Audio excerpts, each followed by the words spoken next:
Hello everyone, so here we are with another chapter, that is respiration in organism. So before proceeding forward, don't forget to subscribe, like and share. So respiration क्या होता है?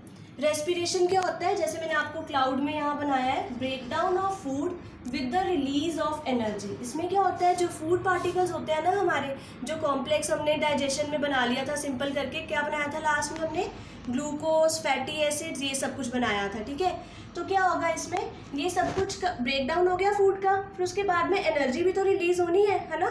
तो energy के release के process को हम लोग क्या बोलते हैं, उसको हम बोलते हैं respiration. So it is the break down of food with the release of energy.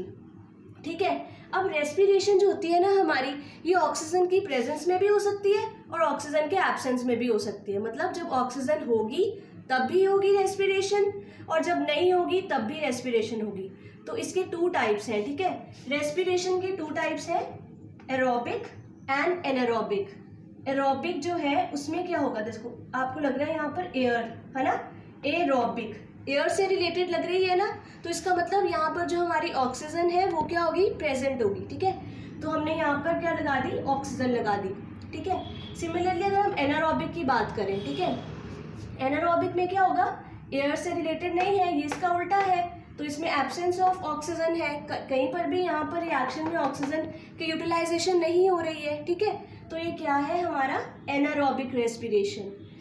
Aerobic के बारे में सबसे पहले हम पढ़ेंगे कि उसके रिएक्शन से क्या क्या होगा। ठीक है, ये जो ग्लूकोज है ना हमारा, जो सिंपलेस्ट हमने बना लिया था अपनी बॉडी में, जो सिंपल बना लिया था ग्लूकोज। ठीक है, फिर उसके बाद में क्या हुआ है, ऑक्सीजन की प्रेजेंस थी, ऑक्सीजन आया, ऑक्सीजन की प्रेजेंस से ही ब्रेक डाउन होती है हमारे फूड की। ठीक है, तो ऑक्सीजन की प्रेजेंस हुई, यहाँ पर ऑक्सीजन आ गया, तो उसने किस में कन्वर्ट कर दिया, carbon dioxide, water and energy. जो कार्बन डाइऑक्साइड है वो तो हम लोग एक्सेल आउट कर देंगे, एक्सेलेशन कर देंगे, फिर आ गया वाटर एंड एनर्जी। ठीक है, ये रिलीज होगी एनर्जी हमारी।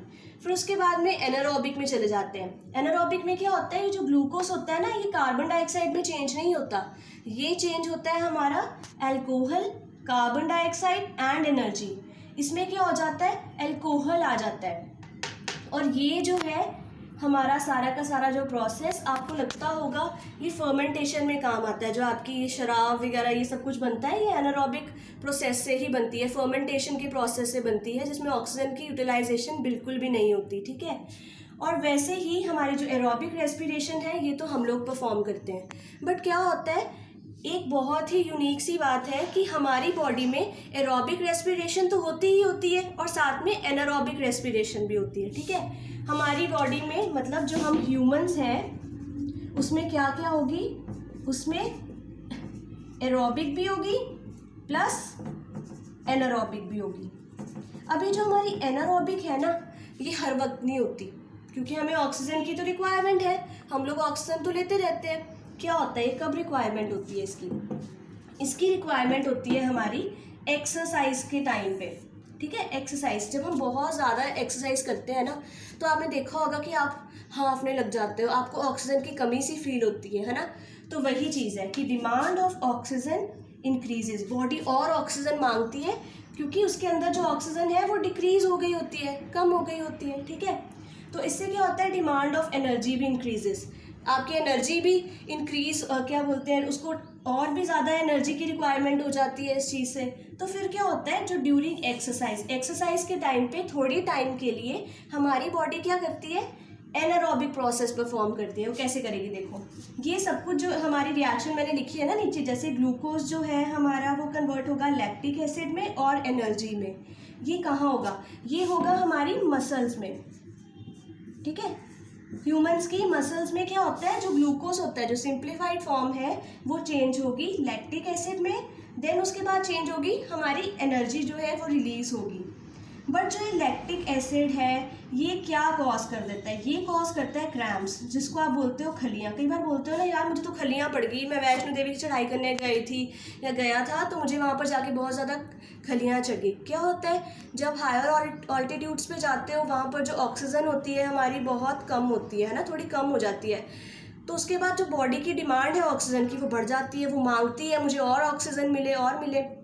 तो उसके लिए जो है हमारी बॉडी को क्या परफॉर्म करनी पड़ जाती है, एनारोबिक, क्योंकि इतनी तो हमें ऑक्सीजन अवेलेबल नहीं है, तो एनारोबिक करना पड़ेगा, जीना तो है ही, ठीक है। तो उसके लिए क्या होगा, फिर हमारी बॉडी क्या करेगी, मसल्स में ग्लूकोज को लैक्टिक एसिड में चेंज कर देगी और एनर्जी में। अब उसने भाई एनर्जी तो अपनी बना ली, बट थोड़ा सा भुगतना भी पड़ेगा, क्रैम्प्स बढ़ जाते हैं, खलियाँ बढ़ जाती हैं, आप लोगों को दर्द होनी स्टार्ट हो जाती है। अब क्या होता है, जो बहुत सारे बच्चे होते हैं वो कन्फ्यूजन क्रिएट कर देते हैं रेस्पिरेशन और ब्रीदिंग में। कईयों को लगता है कि जो हम लोग ऑक्सीजन अंदर लेते हैं, कार्बन डाइऑक्साइड को बाहर निकालते हैं, वो रेस्पिरेशन ही है। वो रेस्पिरेशन नहीं होती। अब मैं आपको बताऊंगी कि बेसिक डिफरेंस क्या होता है रेस्पिरेशन और ब्रीदिंग में, ठीक है। हम इसका डिफरेंस करेंगे। अब क्या करेंगे, रेस्पिरेशन के बारे में मैंने अभी आपको बता दिया, ठीक है।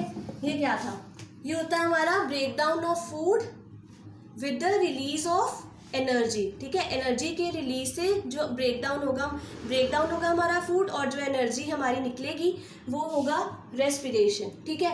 अब आता है एक ब्रीदिंग टर्म।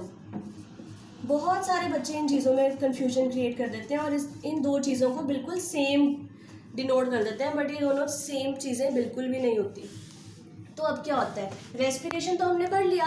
ब्रीदिंग क्या होता है, ब्रीदिंग होता है हमारा taking in of air and exhaling out of air। अब एयर कौन सी हम टेक इन करते हैं, ऑक्सीजन, ठीक है। एक्सहेल कौन सी करते हैं हम, कार्बन डाइऑक्साइड, ठीक है। तो आप जो बेसिक ब्रीदिंग का प्रोसेस जो आप रेस्पिरेशन में घुसा देते हो, वो क्या होता है, वो ब्रीदिंग होती है, वो रेस्पिरेशन नहीं होती है। रेस्पिरेशन तो ब्रेक डाउन ऑफ फूड है, ब्रीदिंग है हमारा सांस अंदर लेना और बाहर बाद में उसको छोड़ना, और एक कार्बन डाइऑक्साइड रिलीज करता है बाद में, ठीक है। अब ये टेकिंग इन ऑफ एयर क्या होता है, अंदर लेना ना, मतलब इनहेलेशन।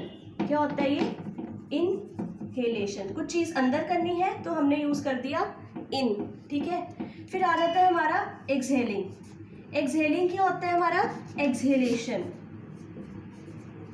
मतलब कुछ चीज़ हमने बाहर निकाल देनी, ठीक है, एक्सहेल कर देना उसको, वो होता है हमारा प्रोसेस सारा का सारा, एक्सहेलेशन, इनहेलेशन एंड एक्सहेलेशन। ये सारा था डिफरेंस हमारा रेस्पिरेशन और ब्रीदिंग में। अब आपको इसमें कोई भी अगर डाउट होगा तो आप कमेंट सेक्शन में इसके बारे में पूछ सकते हो। अब हमने डिफरेंस तो मेन पढ़ लिया, ब्रीदिंग में भी और रेस्पिरेशन में भी। अब एक होता है ब्रीदिंग रेट, ठीक है। यह ब्रीदिंग रेट क्या होता है,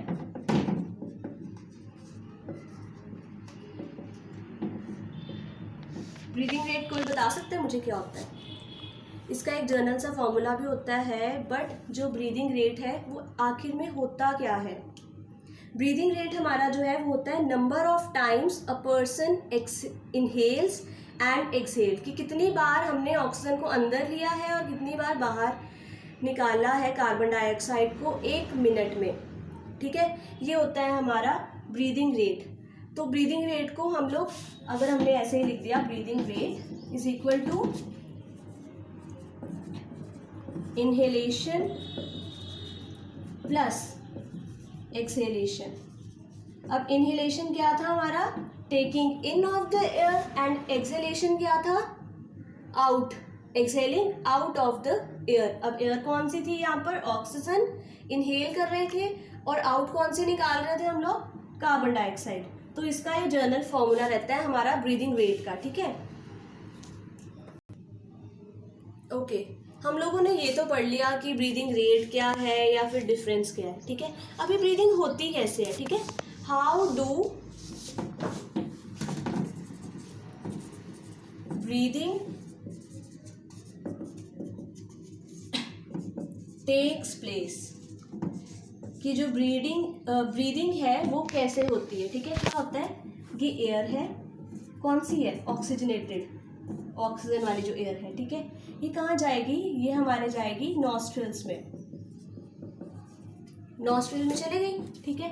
फिर ये कहाँ जाएगी, फिर ये जाएगी हमारी नेजल कैविटी में। नेजल कैविटी के बाद कहाँ जाती है, ये नेजल कैविटी के बाद जाएगी हमारी विंड पाइप में। विंड पाइप के बाद कहाँ जाती है, ये लास्टली जाती है हमारी लंग्स में। ठीक है। तो ये सारा का सारा जो प्रोसेस होता है, अब इसको हम अच्छी तरह से मैं आपको पूरा डीपली समझाऊंगी, बट जो इसका छोटा सा रोड मैप रहता है वो यही रहता है कि जो एयर है ऑक्सीजनेटेड, हम लोगों ने क्या किया, नॉस्ट्रिल से उसको लिया, ठीक है।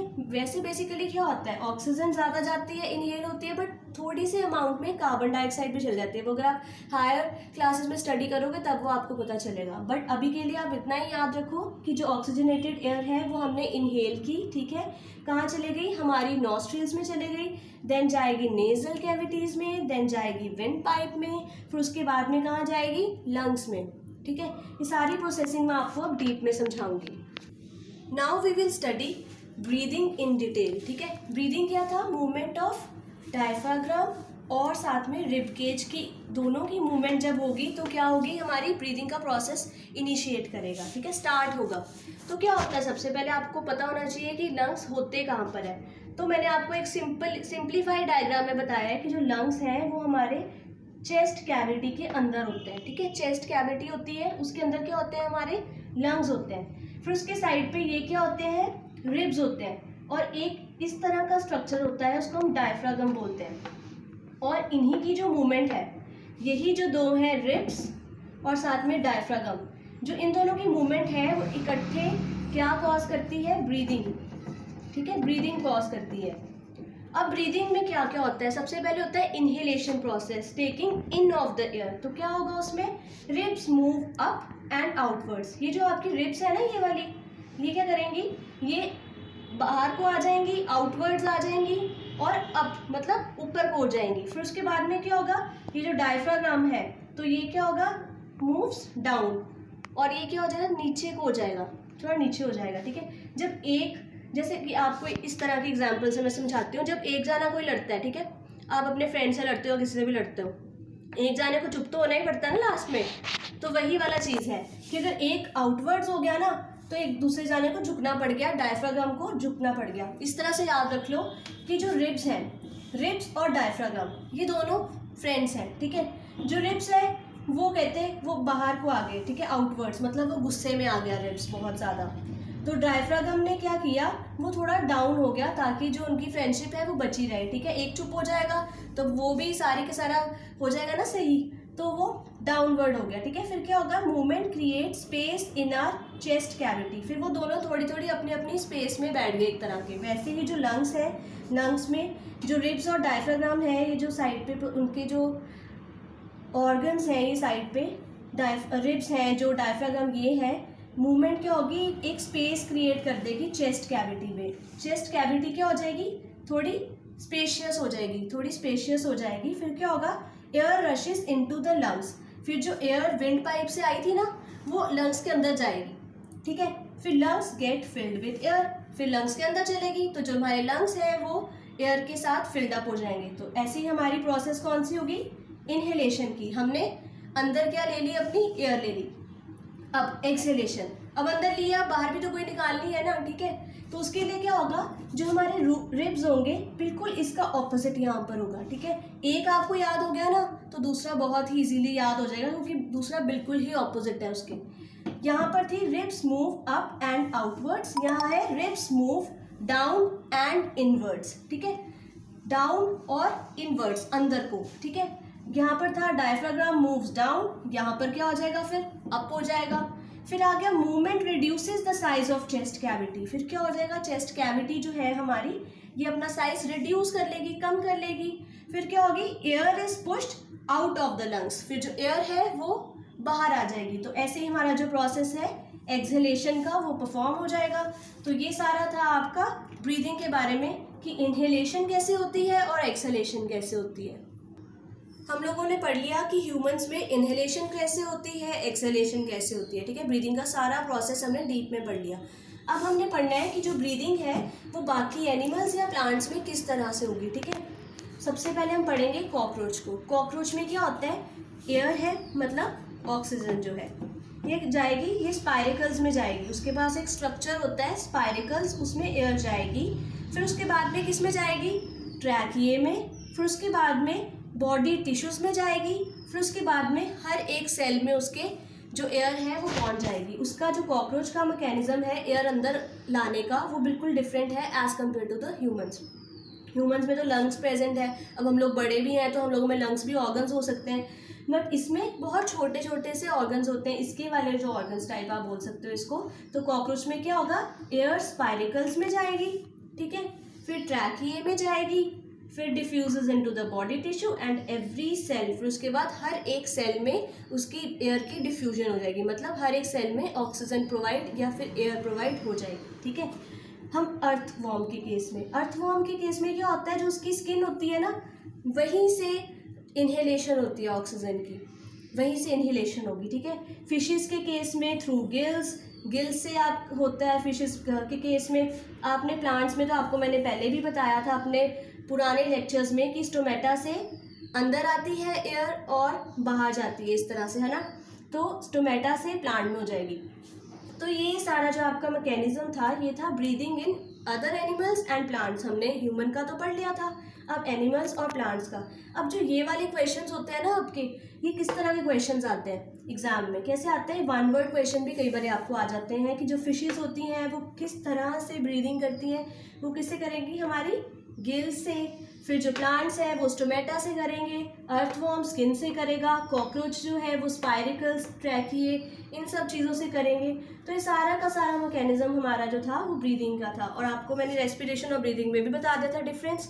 और इसी के साथ जो आपका चैप्टर है, जो आपका सिलेबस है, इसके रिगार्डिंग रेस्पिरेशन इन ऑर्गेनिज्म, ये यहाँ पर कंप्लीट होता है। और हम लोग आएंगे अपनी अगली वीडियो में अगले चैप्टर के साथ, तो उतनी देर तक आप लोग इसको अच्छी तरह से रिवाइज करिए। और हमेशा मैं आपको एक और सजेशन दूंगी कि जब भी आप पढ़ते हो, जैसे मैंने बोर्ड पे इस तरह से बनाए होते हैं फ्लो चार्ट्स, है ना, छोटे छोटे करके, अपनी कॉपीज़ में भी उस तरह से बनाया करो, आपको जल्दी से रिमाइंड होगा। और जब आपको एग्जाम में लिखना होगा आपको जल्दी जल्दी से ये पॉइंट्स याद होंगे, तो ऑब्वियसली आपको इंग्लिश तो आती होती है, तो आप लिख लेते हो बड़े आराम से, ठीक है। तो ये सारा का सारा आप अच्छी तरह से कर लेना।